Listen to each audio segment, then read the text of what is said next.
All right, Ross, ACC might be making up as plaintiff number 1 and plaintiff number 2. Willing to make a deal? Was this all just leverage? I was told by Florida State fans they had a secret pact to join the Big Ten. Yes, I said that wasn't true. I was told I was an idiot. I hated them, all sorts of stuff. What happened? I guess they want to stay in the ACC. Well, what happened was something we've discussed for months and months on the show, is that doesn't appear to be a lot of interest in the Big Ten and SEC into adding any members, especially specifically maybe members who are caught in a legal contract with their conference. So I think that's been evident for months now, and so I think it's gotten maybe to the point where there was court-ordered mediation that started about, a month ago or so. And I think it's led us to here. It's led the ACC's lawyers and Florida State and Clemson's lawyers to come to a proposal that is not approved and not passed yet, just to be clear, but that has made its way to the president's ACC president's meeting last week. In their in-person meeting, they talked about it for a couple hours, I think. And then this week, it was discussed again with ACC presidents. And basically, the proposal is a similar proposal that Florida State made about a year and a half ago, Dan. So it's an extra pot of money that would presumably come from each of the members. You throw in, imagine if, Dan, we're at the poker table here and everybody antes up 5, and that pot gets distributed to members who have, at the end of a year, an academic year, have the highest TV viewership in football and basketball. That's kind of, without getting into too many details, because the details haven't been worked out, that's kind of the gist. So it's a similar idea to what they already have approved, which is a performance initiative, the success initiative based on football performance. You get a certain unit of a pot of money that's coming from the CFP. And you get a certain unit for going to a bowl game, finishing in the top 25. So it's a similar thing like that, except it's just on media value, on TV viewership, which, there's a football component and there's a basketball component. So for football, usually Florida State, Clemson, Miami, and maybe another ACC team like Virginia Tech or something that's doing well that year, probably going to get that money, right? Those schools just probably get that money. In basketball, Duke, North Carolina, maybe Syracuse or something, is going to get it. Miami is going to get that money probably if 2 out of every 3 years. So it's a way to, honestly, put it flatly, right? It's a way to get more money to the top half of the league. Yeah, it's interesting. Ratings are obviously very instructive, but they also need to be viewed with a little bit of context and nuance, right? And I'm sure that the ACC is well aware of that and will figure out a way to do that smartly, because like Florida State, Georgia Tech, according to what I've figured out, is the 10th most watched game of the year so far. It was also the only game.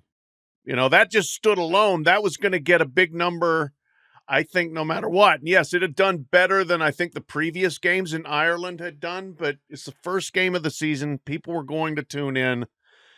So you have to, I think, view this a little bit through the prism of when games are played and what the TV competition is.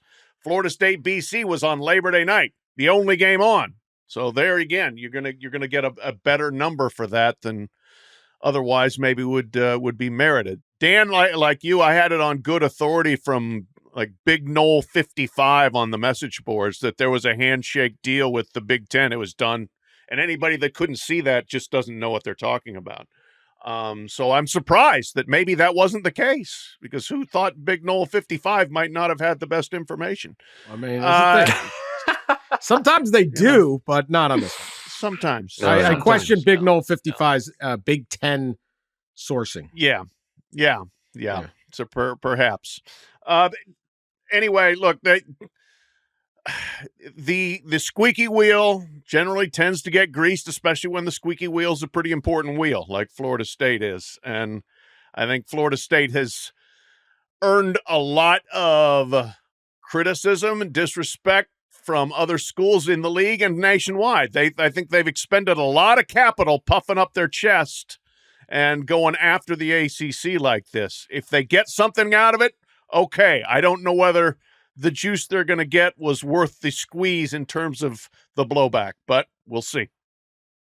In fairness, the reason those two games were standalone games were not because of Georgia Tech and Boston College. So they do bring exposure opportunities.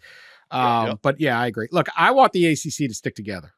So I'm less concerned about how they clip coupons at Pitt or Syracuse or BC or something like that. So let me tell you what, you're better to take sometimes a bad deal or a little less good deal is better than where you're going to be if they actually do leave. And the Big 12 will certainly take them. So if there's, I was also, the basketball element of this is interesting because, right, Ross, one of the schools there's a little bit like, we're not sure how much we like this situation is North Carolina, which is the most important school in the league. And this would be something that would seemingly be an advantage to North Carolina. Well, this is want to talk about a few other things as a part of this. One of them is, obviously this hasn't passed and they have to get the votes. And there's the thought that they have to get 12 of the 18, I believe, which is 2/3, I think, if I'm doing math correctly. And to do it, you got to have some basketball schools. So this proposal is pretty smart in that it includes this basketball concept that could get basketball schools more money. There's that, and I don't know. There's no vote scheduled yet. I think this is still a few, not days, but maybe even weeks away. The big question here, well, first of all, there's another part of this, right? Grant of rights, but we haven't discussed, which is part of this is shortening the grant of rights. To me, the way I have been told is it's like 3 steps here. Right? Step 1 is changing the revenue distribution model, like we're talking about, and creating this other pot. Step 2 is shortening the grant of rights. I haven't reported any year. Others kind of have mentioned a year that it could be shortened to. Right now, it expires in 2036. Big 10 TV deal and a couple other TV deals. Big 12, pops open between 2030 and 2031. So there's a good chance that those are the dates that are being discussed. And the third step in this is then if the first 2 steps get done, third step is just agreeing to settle, the lawsuits and settle all the litigation. So we'll see if that happens. But the big question for me is, does the additional money in this bucket, does it close the gap enough between the SEC and Big 10? When you take the Success Initiative plus this new TV viewership money, if you combine the two, I've been led to believe that it gets pretty close to closing the gap. And the gap by 2027, I think the gap between the ACC and the Big 10 SEC will be around 30 to 35 million, I believe. And if you advance in the Success Initiative, if you advance to the college football playoff, you're going to reach the benchmarks of top 25, bowl games, CFP. And then if you maybe advance through, let's just say 1 round in the CFP, you're probably going to get around $15 million, 12 to 15 million. And if you get the viewership number, you might get another 5, 10, who knows, 15 million. They have not decided on how much really is in that pot. And that's 30 million right there. The problem is only 1 or 2 teams can get that every year.